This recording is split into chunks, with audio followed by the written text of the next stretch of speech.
commencer avec les intervenants qui sont à la table ronde. Donc n'hésitez pas. Oui, moi j'aimerais que madame m'explique un peu. Elle a parlé de Zena. Zena, c'est quoi? J'ai pas compris. C'est quel porteur de projet? Ça correspond à quoi? Donc Zena, c'est un projet de compagnie aérienne mahoraise, parce que pour pouvoir venir chez nous, les billets sont extrêmement chers. En fait, on est le département le plus pauvre, avec les prix des billets d'avion qui sont exorbitants. Et donc, l'objectif le projet de Zena initiativement, c'est de dire comment on peut désenclaver Mayotte. Donc, initialement, ils sont partis chercher d'autres acteurs ici dans l'Hexagone pour venir chez nous. Et en fait, ils n'ont pas rencontré de succès, en fait. Parce que souvent, on s'arrête à ce que Mayotte, l'insécurité, les problèmes, donc ça fait peur, en fait. Et donc, ils ont fait une étude de marché pour voir est-ce qu'il y a du potentiel sur la ligne, est-ce que c'est rentable? Parce que c'est ça aussi. C'est pas non plus de créer des business qui vont vivre que de subventions. Et donc, l'étude a été concluante. Donc, ils sont accompagnés par Airbus Consulting, donc qui a fait tout les études, la stratégie, le business plan, qui fait qu'en fait, au final, on se rend compte que le marché, il est énorme. C'est pas juste un marché de 300 000, c'est un marché à presque 1 million. Et donc, il faut saisir cette opportunité-là. Et donc, c'est deux frères qui ont une expertise dans l'aérien, donc Julien et Régis Novou, qui ont été rejoints, et ça c'est très important, par des Mahorais aussi. Donc il y a eu une première phase de levée de fonds, des Mahorais qui croient au projet et qui ont intégré. Donc aujourd'hui, en fait, l'aérien, c'est permettre à nos étudiants d'aller se former. C'est aussi régler les problématiques du fret, parce que quand même, à Mayotte, dans les supermarchés, souvent les rayons sont vides, où les produits sont extrêmement chers. Moi, par exemple, j'ai une amie, quand elle vient ici, elle court et elle va acheter des baby carottes. Et à chaque fois, je lui dis, mais c'est pas la saison, faut que tu arrêtes, etc. et tout. Et puis, elle me dit, mais à ton prochain séjour à Mayotte, regarde le prix des baby carottes. Et donc, je vois le prix et Elle m'a mis dans ta valise, du coup.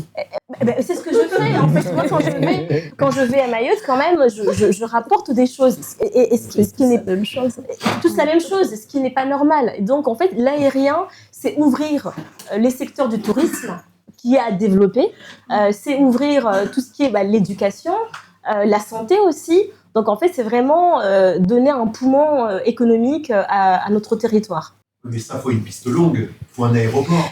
Alors, ça, c'est un sujet, le projet de Zena. En fait, nous, on s'est dit, voilà, le projet de la piste longue, ça fait plus de 40 ans qu'on nous en parle, d'accord? Et Zena, ça doit être un problème, une réponse économique et pas politique.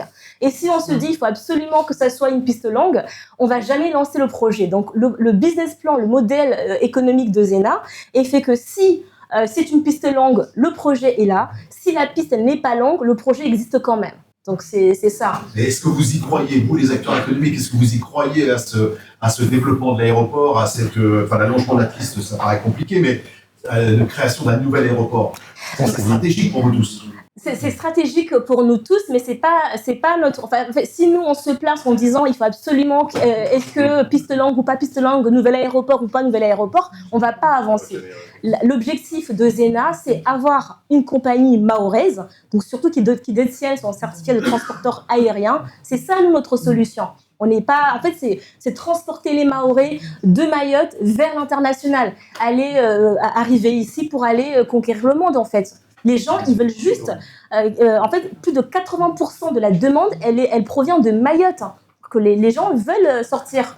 Donc, c'est pas le même modèle d'avion, c'est ça qui est... C'est pas le même modèle d'avion, mais en fait, si on attend d'avoir on n'a jamais de situation idéale. Si on attend d'avoir quelque chose... dans notre territoire, il faut être agile, en fait, donc, et saisir les opportunités. Donc là, le modèle, on part sur de la location. Ça permet, si on n'a pas la piste longue, d'avoir des avions qu'il faut en ce moment pour transporter les passagers, d'accord?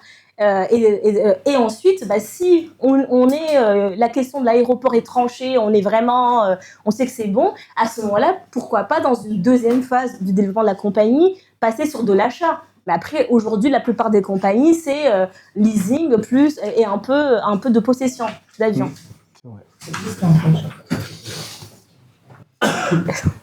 Est-ce que une autre question? Je voudrais juste déjà saluer et remercier ces trois interventions. Parce que là, je vois des jeunes Mahorais, Mahoraises qui sont engagés, en tout cas qui ont des ambitions, en tout cas pour Rosnig, pour investir à Mayotte et appuyer sur le fait que l'intérêt que des jeunes Mahorais s'investissent à Mayotte. Donc là, depuis 2012, Aérea, depuis très peu de temps, mais qui est déjà très engagé. Impactant sur le territoire par rapport à notre... nous, par rapport aux agriculteurs, justement, quand on me l'a présenté, j'ai commencé à travailler avec elle. Aujourd'hui, je vois que c'est un travail qui est quand même efficient et c'est ce qu'on a besoin, nous, en Mayotte. D'autant plus que depuis le cyclone, on a vu à quel point... l'accompagnement est important. Depuis 2014, on est RUP. Est-ce que vous faites juste vous présenter parce qu'effectivement. Donc moi, c'est Anwar Soumaïla Moueva, je suis agriculteur à Mayotte et je suis aussi président du syndicat des jeunes agriculteurs. Et je travaille dans Gilang, donc un projet que j'essaie une filière que j'essaie de structurer tant bien que mal. Mais le nerf de la guerre, comme on dit, c'est l'argent. Mayotte, le bilan de Mayotte a du mal à se relancer à cause justement de la concurrence entre Madagascar et les Comores, qui est restée française, qui fait que le coût de production, on n'a pas pu prendre le train en marche depuis les années 2000 pour aller sur une valorisation de produits purs, qualité, français, enfin bref. Je referme la parenthèse. Et juste pour dire, depuis 2014, on est européen, on a le fonds européen, mais on nous a mis les enveloppes européennes et malheureusement, l'accompagnement était en manque. Je parle en connaissance de cause parce qu'aujourd'hui, depuis 2018-2020, avec les porteurs de projets, les jeunes qui veulent s'installer, on leur dit il y a plein d'argent d'Europe, il faut aller chercher, vous êtes feignants, vous ne voulez pas aller, il y a les sous, vous n'en voulez pas, ils repartent. Mais la question n'était pas là. Les projets sont beaux, l'ambition elle est là, mais quand vous avez des jeunes qui sortent de l'école ou qui veulent se reconvertir dans l'agriculture, il y a tout un système. Et après, ça, pour certains, ça fait partie vraiment des difficultés qu'on a sur Mayotte, foncier. À quel point on sait la difficulté du foncier à Mayotte, même si on est propriétaire foncier, mais à Mayotte, le cadastre, il est tout jeune. Donc, il y a des personnes qui ont du foncier de génération en génération, mais quand on va regarder la paperasse, en fait, ils n'ont pas de titre. Enfin, tous ces problèmes-là font que pour arriver à aller capter les fonds européens, il va falloir avoir un accompagnement certain. Et donc, jusqu'à présent, ces accompagnements-là, ils étaient plus ou moins à moitié, plus ou moins présents, plus ou moins absents. Et là, aujourd'hui, avec des jeunes qui s'installent, avec des cabinets d'accompagnement, on va dire, clé en main, on arrive petit à petit à aboutir. Donc, c'est pour ça que les jeunes agriculteurs ont tenu à travailler avec le cabinet Amara, parce qu'il y a quelque chose vraiment, comme je disais, efficient, quelque chose qui est terre à terre et qui permet d'avoir une certaine visibilité. Et au-delà de ça, si je peux parler un peu de l'agriculture, on a besoin justement un peu comme partout, d'exemples. Et d'exemples vraiment concrets de jeunes qu'on puisse voir qu'aujourd'hui on a un jeune, ou moins jeune, mais un exploitant agricole qui s'est installé et qui arrive à vivre de sa production et à nourrir la population. Parce que historiquement, l'agriculture de Mayotte, c'est de l'autoconsommation. Et depuis une vingtaine d'années, on est dans la structuration pour pouvoir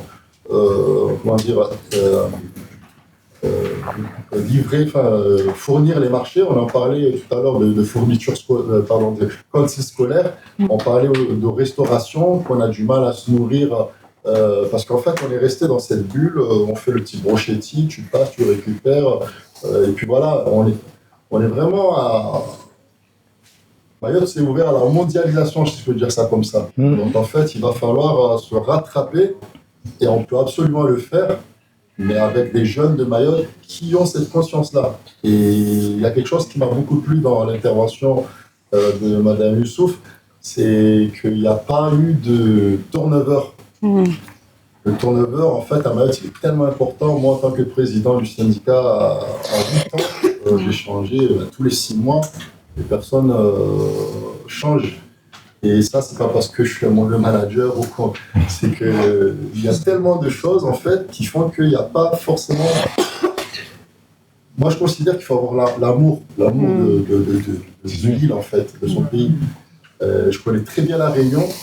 On dit Mayotte, pourquoi la Réunion et Mayotte, c'est pas pareil? Parce que le Réunionnais, de façon générale, il a l'amour du pays. C'est même pas la Réunion française, c'est la Réunion mon pays, comme on dit. C'est tout un pays, c'est toute une façon de vivre, de transpirer la chose. Et c'est pour ça que moi, j'encourage vraiment tous les jeunes mahorais, même s'ils sont nés ici, et qui puissent vraiment voir cette... ce potentiel, ce magnifique caillou qu'on a, enfin c'est un diamant Mayotte. Il a besoin d'être travaillé pour donner ces éclats. Une belle brillance, si je peux dire ça comme ça. Donc en tout cas, bravo les dames. Et il faut vraiment aller au bout de ces projets-là et renforcer les équipes à Mayotte parce que c'est vrai qu'à un certain moment, il y a des jeunes qui peuvent fatiguer et quitter le navire parce que c'est difficile, surtout en ce moment. Donc là, c'est vraiment en ce moment, il va falloir vraiment donner des exemples de réussite et des exemples de jeunes qui peuvent aller s'investir même s'ils ont vécu toute leur vie ici avec eux.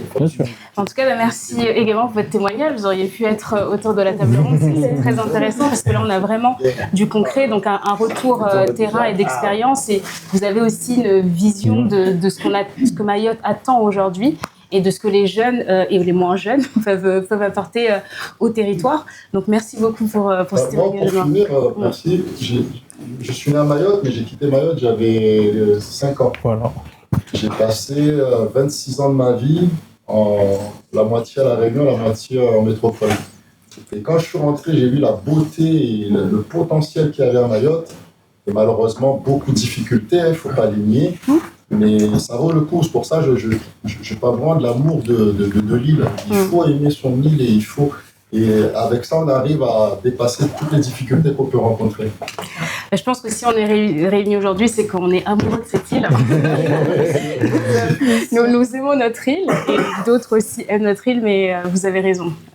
Il faut vraiment s'investir humainement et retourner pour oser Mayotte. Merci en tout cas à toi.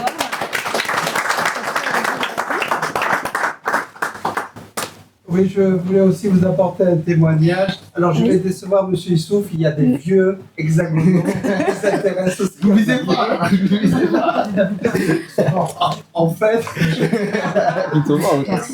j'ai une ONG qui s'appelle Unigaya Solidarité qui envoie des fontaines d'eau au Bénin. Enfin, on s'occupe des problématiques de filtration de l'eau, et notamment en Afrique. Et puis, quand il y a eu Chido, un matin, je me suis réveillé en disant...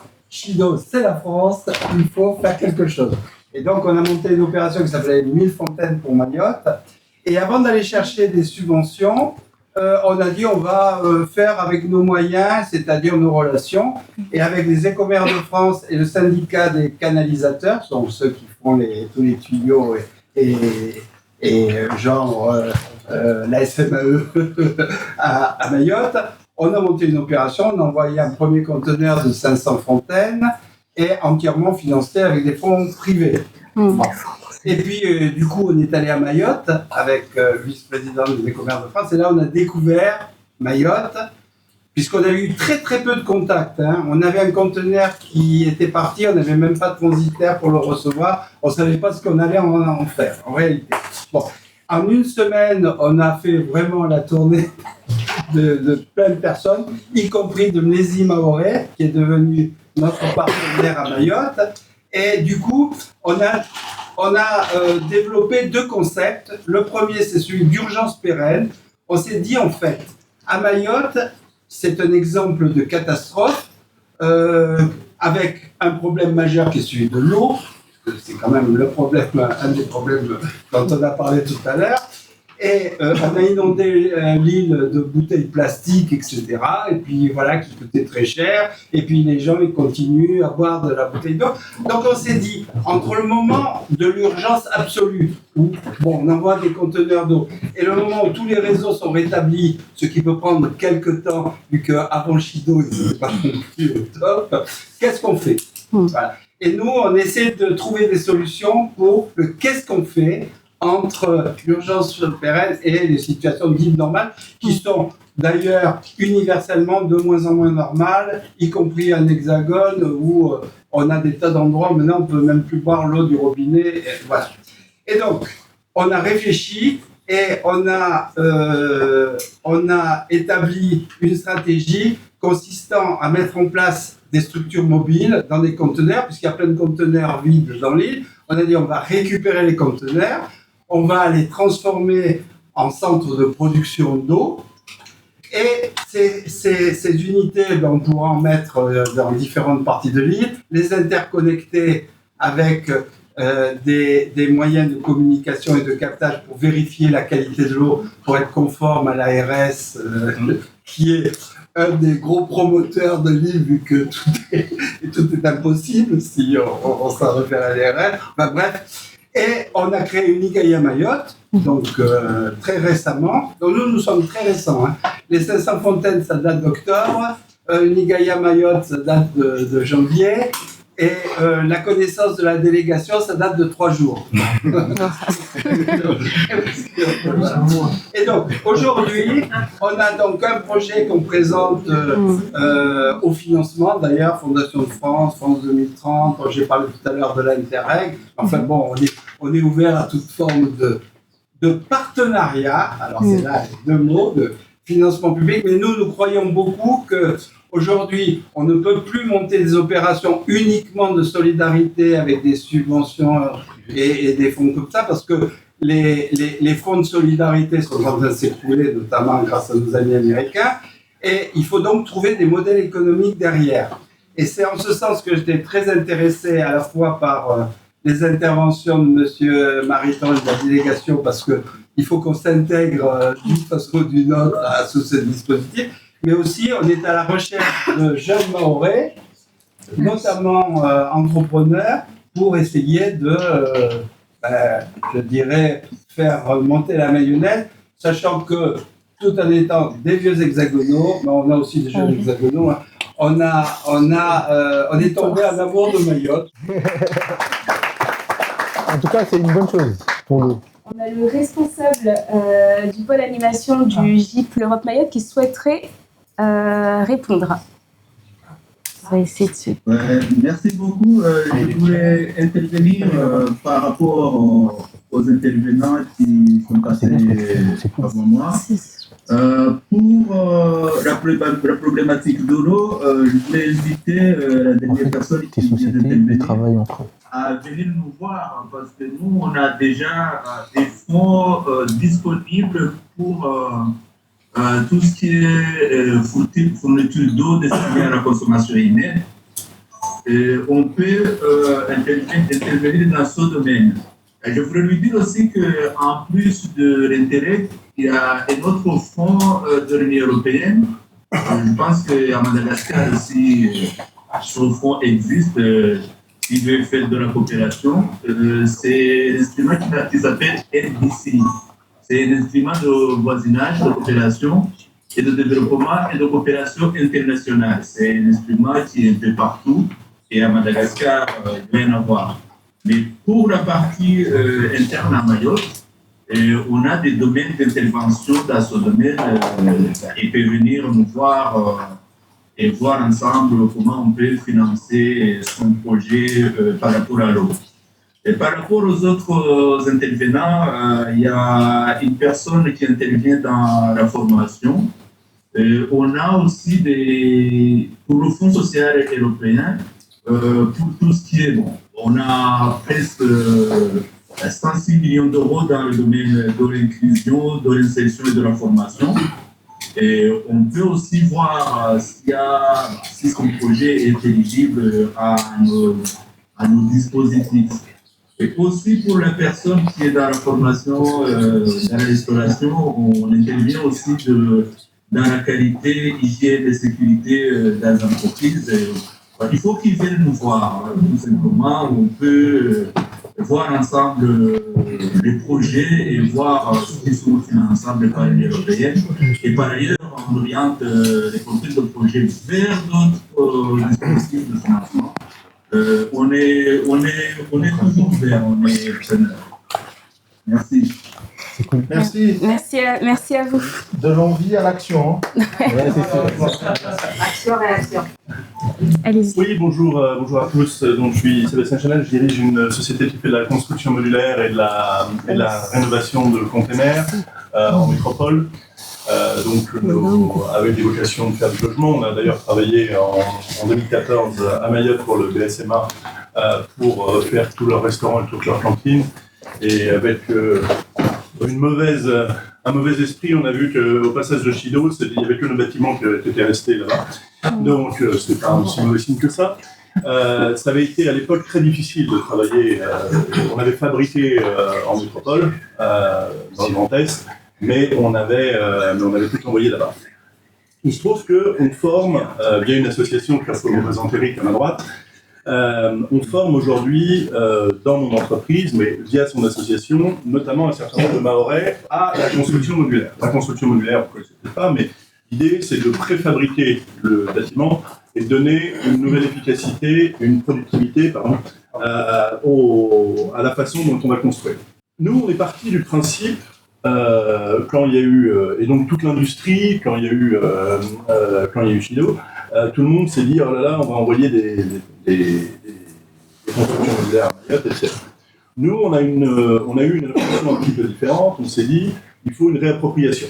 Une réappropriation, qu'est-ce que ça veut dire? Ça veut dire qu'au lieu d'envoyer tout à Mayotte, on se dit, et si on faisait plutôt travailler des Mahorais pour construire ce qui sera demain des logements, des bureaux, des commissariats, enfin ce que vous voulez, des hôtels, puisque c'est la base de notre savoir-faire qu'on a envie de transférer.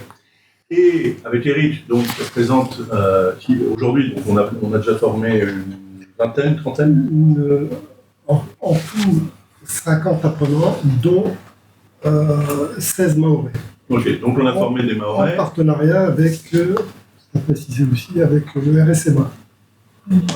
Et donc ma question, parce qu'en fait tout ça c'était pour poser une question quand même, donc nous on se dit, qu'est-ce qu'on a envie de faire? On a envie, Eric et moi travaillons très bien ensemble, lui côté associatif, moi côté entreprise, on a vocation à se déployer, on pourrait avoir vocation à se déployer sur Mayotte en se disant on a quelque chose à apporter et pour justement permettre une sorte d'indépendance, de souveraineté, c'est un mot à la mode, de souveraineté Mayotte vis-à-vis du logement. Parce que demain, qu'est-ce qui va se passer? Sinon, je vous l'annonce tout de suite, vous avez des Chinois qui vont vous envoyer des containers tout finis et qui ne seront pas très chers, et il y aura une désappropriation de manière générale de la France et de Mayotte en particulier autour de ces problématiques. Donc l'idée, c'est de se dire, et pourquoi on ne construirait pas, il y a d'autres gens qui peuvent le faire aussi, mais nous, notre idée, c'est d'avoir à la fois un plateau de formation pour former et qu'une partie des gens qu'on forme deviennent aussi nos salariés dans la foulée. Et autour de ça, on a effectivement des questions. Une des premières questions que nous, on a, très clairement, c'est un projet qu'on mûrit dans notre tête pour l'instant, quid de la sécurité? C'est-à-dire qu'à chaque fois que j'en parle, j'en ai parlé à mon banquier, parce que je lui demandais s'il pouvait m'accompagner, etc. Alors, banquier métropolitain, je le dis tout de suite, il m'a tout de suite dit « Oh là, Mayotte, c'est très dangereux, je suis pas sûr qu'il faille y aller. Donc, dans quelle mesure aujourd'hui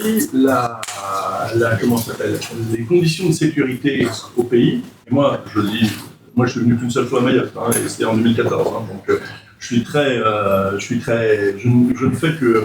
fais que l'écho de ce que j'ai entendu. Dans quelle mesure on peut travailler de manière sereine sur l'île, sachant que nous, quand on avait monté, petit détail quand même, mais quand on avait commencé à monter toutes nos constructions pour le BSMA en 2014, on nous avait, donc on avait besoin de grues, on nous avait gentiment coupé tous les câbles pendant la nuit de nos grues pour qu'on puisse pas monter. Donc il y avait clairement, on gênait des intérêts locaux. On va se mentir.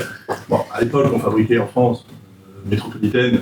Bon, on peut peut-être, enfin, non, on peut pas le comprendre d'ailleurs. Mais dans quelle mesure, et ça c'est ma deuxième question, on a affaire localement à un marché véritablement ouvert, ou alors est-ce qu'il est dans une certaine manière un peu confisqué ce marché? Voilà mes deux questions. Ok. Qui souhaite répondre à cette question? La première, la question, c'était sur la sécurité. Oui, absolument. Et la deuxième, c'est est-ce que c'est possible de pouvoir s'insérer sur le marché ou effectivement c'est un marché fermé et qui est plutôt local. Donc je ne sais pas qui souhaite. Je vais répondre d'une femme qui est sur le terrain. Souvent, j'entends des chefs d'entreprise, des investisseurs qui veulent venir à Mayotte, pour les rencontrer souvent, me parler de la question de l'insécurité. Mais quand on fait un x12, parce que c'est eux qui me le disent, à Mayotte, on peut faire x12, ça passe, parce qu'il n'y a pas de concurrence. Il y a des risques, comme partout. On a un territoire qui est en mouvement. Vous savez, avec l'immigration, on n'est pas venu ici pour faire un débat. Il y a la question, monsieur l'a parlé tout à l'heure, de l'économie informelle.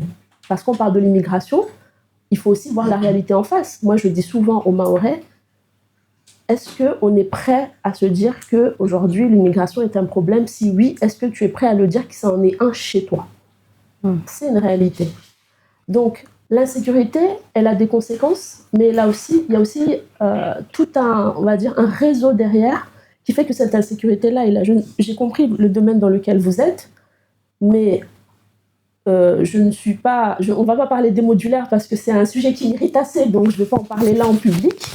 Mais je pense qu'investir, en tout cas ce qui m'intéresse, c'est la compétence mahoraise que vous avez mis en avant. Donc ça m'intéresse énormément parce que vous formez des Mahorais.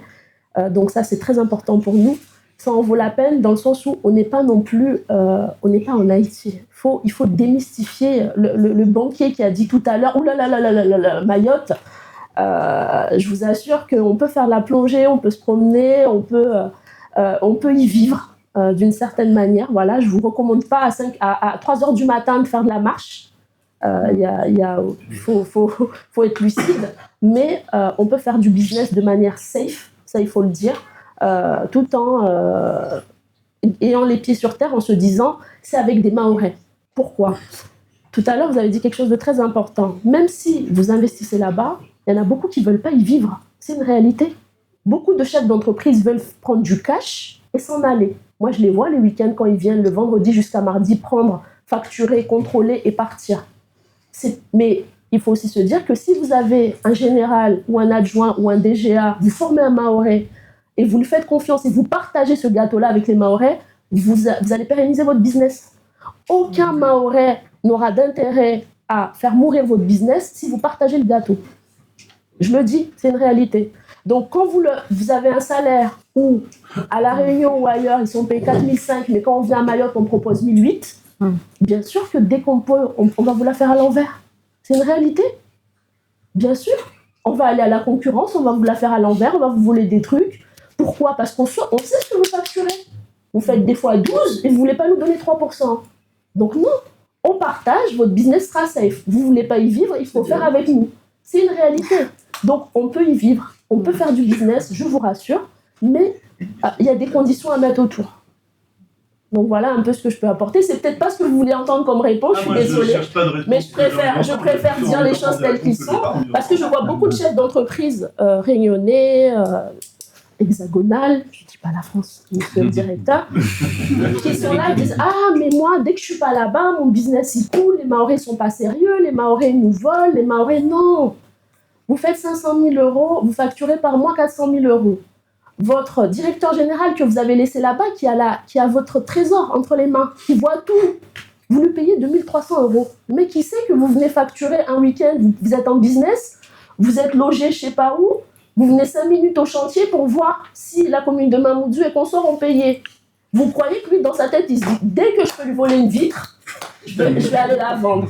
Dès que je peux aller à la concurrence, je vais y aller. Parce qu'on sait ce qu'on facture. Je le sais et tout le monde le sait ici. À Mayotte, il y a du business, il y a des opportunités. On connaît les marges que les sociétés font à Mayotte. Ça, c'est une réalité. On veut manger ces marges-là avec les investisseurs. Bon, je pense que là, il y a un retour de terrain. Il y avait une autre question. Bonjour à tous, Oui. je suis Zaki Ahmed, je suis entrepreneur et fondateur de Keizaki. Keizaki, c'est une clé de voiture brevetée.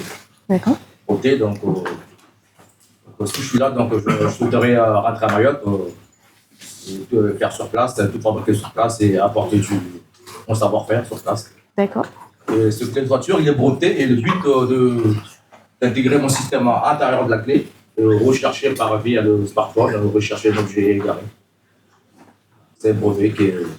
Je pense que je suis passé au concours Lépine. D'accord. Un des premiers Mahorais qui a breveté dans l'univers connecté. Bravo, bravo.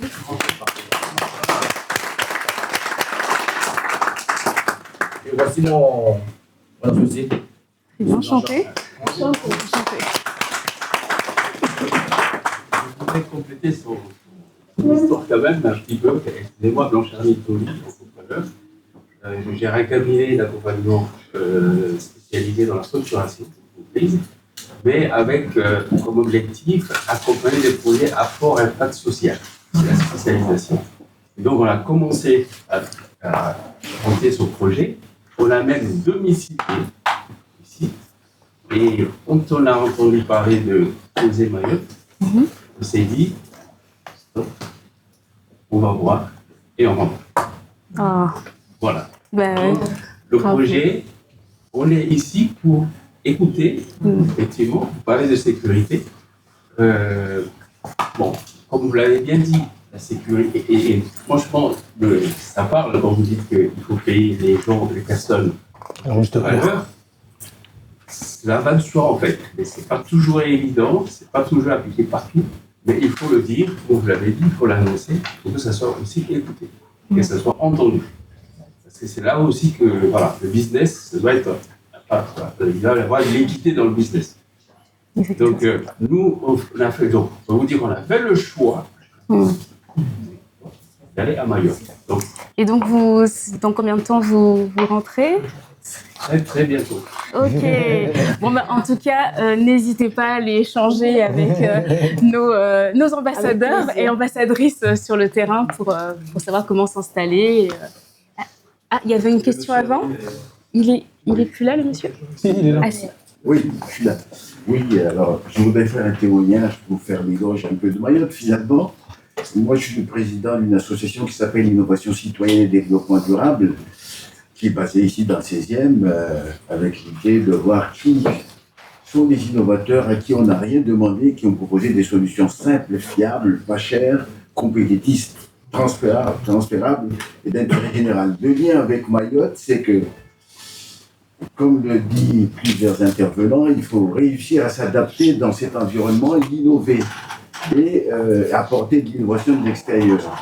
Je connais notre ami Serge Brock depuis longtemps dans son innovation, et cette innovation fait partie de ce que notre association voit comme étant compétitif. Et dans mon rôle de président de cette association, j'ai vu qu'on ne pouvait pas aller loin sans créer de société. J'ai créé une société qui s'appelle Madimpro, qui accompagne ces innovateurs, à Madagascar en particulier, et aussi en France. Et parmi les innovations qui existent, je vais commencer par une dont on n'a pas cité et qui marcherait bien à Mayotte et qui va marcher à l'île Maurice, qui est la production d'électricité à partir des vagues. Ah oui. Et à Mayotte, cette discussion avance très bien. Mon ami qui fait cette promotion, la société qui s'appelle ACE, fait bien avancer le dossier. À l'île Maurice, c'est pareil. Et je vois ici l'innovation de mon ami Serge Unigaya. À Madagascar, il y a un village qui est au bord de l'eau du fleuve et les gens boivent l'eau du fleuve, tous malades. Et avec mon association, pendant longtemps, on a travaillé pour essayer de résoudre ce problème et avec une solution d'innovateur citoyen également. Et quand j'ai vu notre ami Serge Serge Brock de la société Gaïa faire cette opération, j'ai modifié cette innovation pour cette intervention dans le village pour introduire son innovation. Alors, ce qui me plaît beaucoup, c'est que c'est le rôle de Mayotte que je vois dedans. Il est possible de faire de Mayotte un endroit de développement d'innovation avec une profondeur régionale qui est Madagascar et les îles de l'océan Indien. Je prends l'exemple typique, comme je viens de dire, on travaille ensemble sur cette innovation puisque je me suis mis avec l'équipe Gaïa. On va faire ces conteneurs, mais c'est ce qu'on va envoyer à Madagascar. On le voit également que ça va dans d'autres pays. Ça, c'est le premier point. On a donc des innovateurs adultes, mais on a aussi des innovateurs jeunes, des lycéens et collégiens. Moi, je suis membre du jury d'une association qui s'appelle Science Factor, qui lance chaque année des concours aux jeunes lycéens et collégiens en France pour inciter les jeunes filles à se mettre dans la partie scientifique. Et dans ce jury-là, cette année, il y a le premier prix est arrivé au sac Maoré, des jeunes Maorés dans un lycée qui ont conçu un sac permettant aux enfants de s'assurer qu'il n'y a pas trop d'affaires dedans parce qu'en général, ça fait beaucoup dans le dos. Et au milieu donc de pas mal d'innovations de ce genre-là, voilà des jeunes innovateurs que j'appelle, qui correspondent bien aux critères ICDD, à qui on n'a rien demandé et qui se sont mis à résoudre un problème, des problèmes extraordinaires. Il y en a un autre que j'accompagne qui est à Lille, qui cette fois-ci aux Antilles. Des jeunes lycéens ont trouvé une façon de faire des récipients pour filtrer l'eau, simple comme tout, mais ils ont tellement de prix depuis 2023 qu'on n'en fait plus la publicité. J'envisage de l'amener à Madagascar. Et le fait de rencontrer mon ami ici, Serge Brock du Gaïa, on va le mettre dans des solutions possibles. Donc bravo pour Mayotte. Merci beaucoup. Il y a une potentialité énorme. Et à Madagascar, on est prêt à faire une connexion. J'ai pas tellement entendu d'ailleurs parler de cette connexion en profondeur de services d'utilisation Mayotte à Madagascar.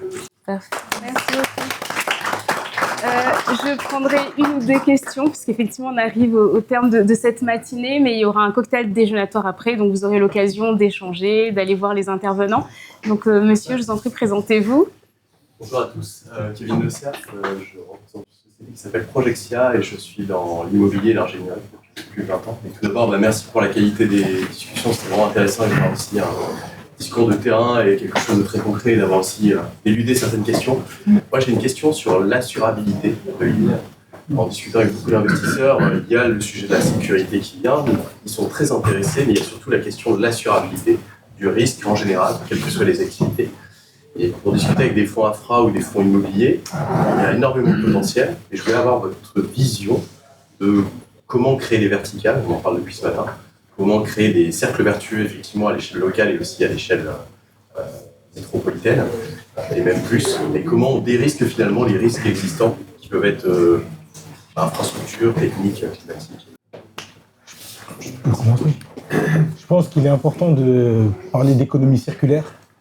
Je pense que moi, en tout cas, en étant en France, ici, on est à l'Hexagone, comme le président l'a dit. Je pense que c'est important de faire travailler l'économie circulaire. Et je pense qu'en faisant ça, déjà, il y aura moins de soucis sur l'insécurité et les problèmes qui sont liés. Parce que, comme le disait ma collègue tout à l'heure, s'il y en a qui viennent, ils mangent le gâteau et ils partent, en fait, tout le monde n'est pas content et du coup, on n'avance pas. C'est le président qui a commencé à parler de gâteau. Il ne faut pas croire que moi j'aime ça. Moi, j'ai repris gâteau parce que lui a dit gâteau. En gros, Nous sommes tous des gourmands. Il faut l'accepter. Donc, je pense que si on arrive à être dans ce système-là, ça facilitera beaucoup plus l'insertion des jeunes, l'insertion de tout le monde dans le travail, en fait. En tout cas, moi, c'est ce que je pense. Alors moi, sur l'assurabilité, je dirais aussi la banque, parce qu'en fait, nous, dans les Outre-mer, parce que c'est pas que Mayotte, il faut savoir qu'on a les assureurs, soit n'assurent pas, ne veulent pas assurer, Par exemple, sur les agriculteurs, uniquement 2% sont assurés.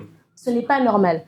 Aujourd'hui, par exemple, dans les clients qu'on accompagne, beaucoup, moi j'ai des dossiers infrastructure où je suis en train de chercher des assureurs. Et en fait, donc les assureurs français ne veulent pas. Donc on a beau chercher, on a beau aller chercher des fournisseurs qui vont nous procurer une garantie décennale, d'emmener des acteurs qui sont, ça ne prend pas. Et donc en fait, ce qu'il faut en tout cas là, de mon point de vue, enfin de ce que j'observe, et moi de ce que je vais proposer à mes clients, et qui prend, c'est d'aller, en fait c'est simple, les assureurs asiatiques, les assureurs américains, les assureurs qui ont l'habitude de travailler dans des zones tropicales, eh bien eux, peut-être ils peuvent être ouverts. Et donc c'est vraiment d'engager cette discussion-là, de ne pas rester fermé. Mais si on veut vraiment être assuré que par un assureur français, européen, en fait ça ne marche pas, parce que la véritable question c'est de la réassurance. L'assureur il veut bien vous assurer, mais derrière quand il y a un risque, qui l'assure lui? Et aujourd'hui, en fait, ça crée quand même... aujourd'hui, on parle beaucoup de construction, de reconstruction de Mayotte, mais sans la banque et l'assurance, qui doivent faire... Le banquier doit faire son métier, et l'assureur aussi. Et tant que ces deux-là ne prendront pas leurs responsabilités, on ne va pas avancer, ou on va avancer lentement. Parce que souvent, on peut avoir un dossier où on arrive à avoir l'Europe qui va financer, le banquier, parce qu'on a...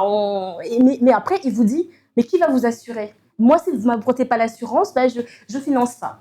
Et ça, c'est problématique. Donc, il faut vraiment, soit, en tout cas, au niveau national, avoir un dialogue. Mais bon, enfin, moi, j'ai l'impression que c'est pas... Enfin, on n'est pas entendu. Enfin, on va dire, oui, on vous écoute, mais nous, qui va nous réassurer? Et puis, on se dit, c'est l'État qui doit prendre ça en charge. C'est ça aussi, sa difficulté. Donc, c'est vraiment, pour la banque assurance, il faut aller chercher ailleurs. Il faut aller voir, je fais l'infra, quel acteur dans un pays, conditions, environnement similaires, fait ça?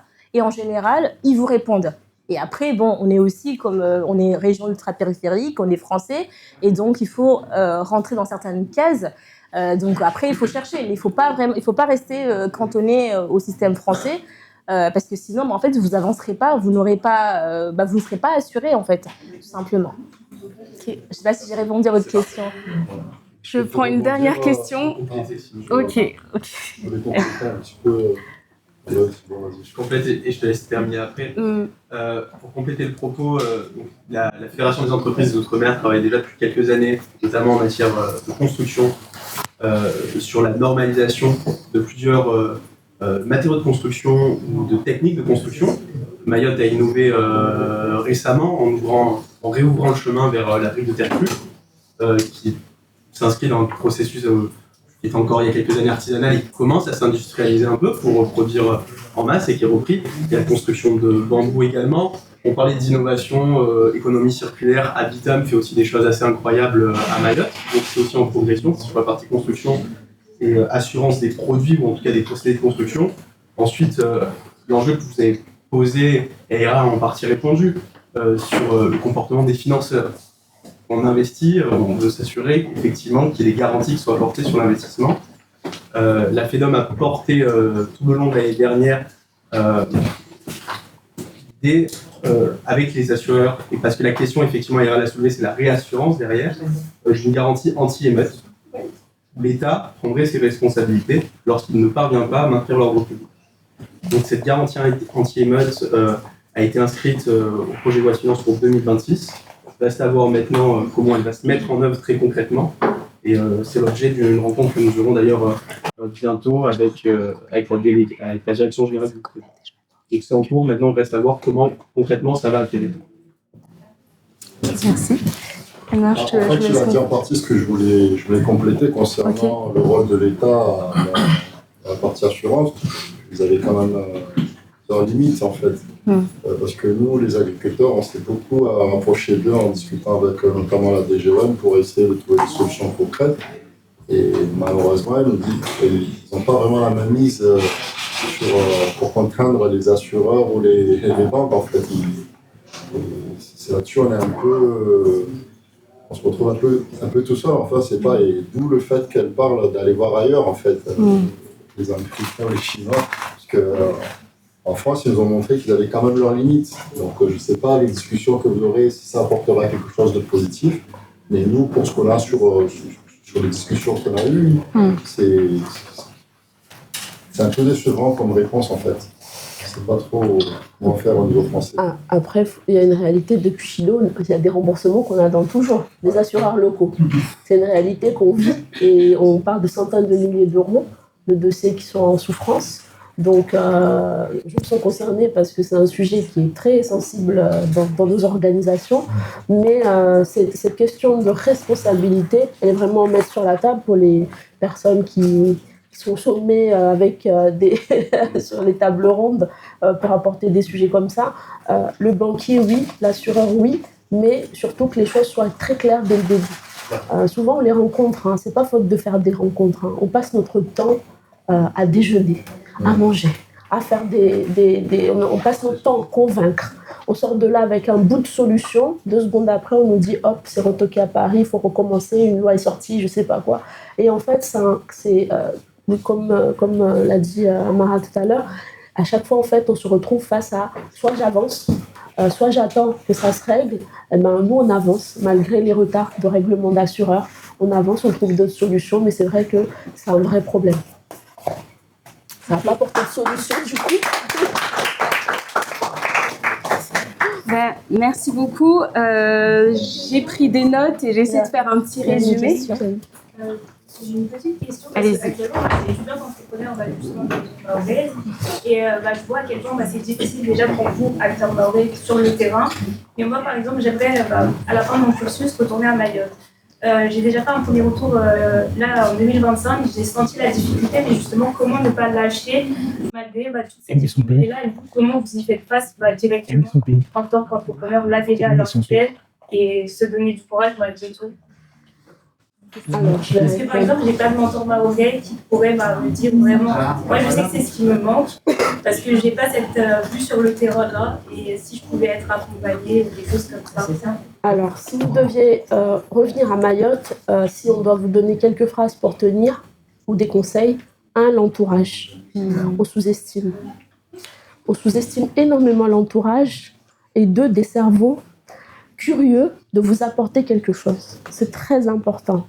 Je dis souvent aux personnes parce que l'entrepreneuriat, c'est de la solitude en permanence. Je peux vous compter les personnes qui sont proches de moi et sont moins de 3. Vous vous rendez compte ?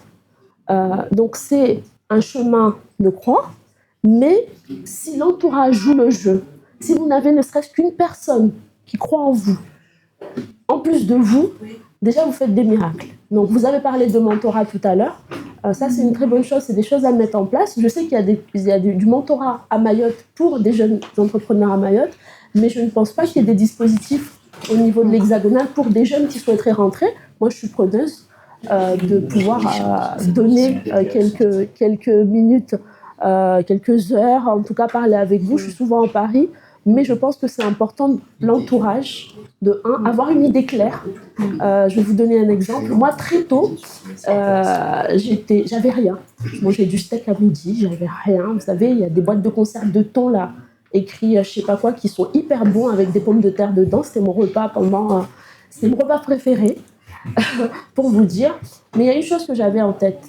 Je savais où je serais. Je vous assure qu'il y a 12 ans de ça, je savais que, parce que j'avais un chiffre, j'avais des choses clés dans ma tête, j'avais de l'organisation, je voulais de l'utilité humaine pour Mayotte. C'est très important, il faut être clair avec son projet. Qu'est-ce que je veux pour mon territoire ? Est-ce qu'aujourd'hui, moi, j'aspire à une organisation, on va dire à une échelle locale, avec des choses structurées, je ne me vois pas peut-être manager plus de monde, auquel cas est-ce que je dois me faire coacher, mais il faut être clair avec son projet. Même si sur l'instant T, vous avez l'impression que vous n'avez rien, mais si la vision, vous l'avez, votre équipe va suivre.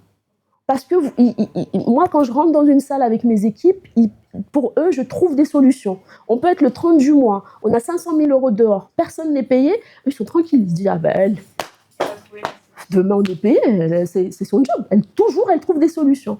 Et c'est ça, vous devez incarner un leadership positif. Et si déjà vous-même, vous êtes convaincu par vous, ça peut que fonctionner.